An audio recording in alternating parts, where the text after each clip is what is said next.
Daugeliu žvejų niekada gyvenime nepavyksta pagauti tikrai didelio ešerio ir jie net vadina šią žuvį kartais ešeriuku, kaip kažką sąmoningai mažo. Iš tikrųjų ešeris gali užaugti iki labai padoraus dydžio tiek ilgio, tiek svorio. Tačiau norint tai padaryti jam reikia augti tam tikromis palankiomis jo vystymuisi sąlygomis.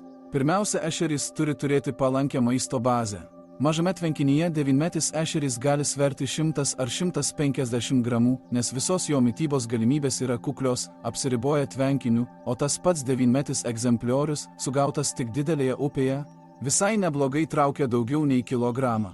Skirtingai nei jo tvenkinio bendraamžis, šis upinis ešeris visada turėjo galimybę migruoti palei upę ir gyventi tose vietose, kur gausiausiai yra masalo. Todėl jis ir priaugo labai padoraus, žvejui malonaus svorio, tačiau galimybės migruoti dėl maisto nebuvimas nėra vienintelė priežastis, dėl kurios mažuose telkiniuose ešeriai ir bet kokios kitos žuvys sugaunamos tik kuklaus dydžio. Kartais Lietuvoje būna tokios šaltos žiemos, kad mažuose tvenkiniuose išgyvena tik mažos žuvys, o didelės žuvys žūsta dėl deguonies trūkumo, be to kyla brakonierių problema.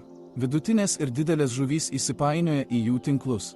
Apskritai, jei kur nors netoliese tinklą pastatė brakonieriai, tai žvejys su paprasta meškere nelabai gali tikėtis ir tikrai nedidelio ešerio.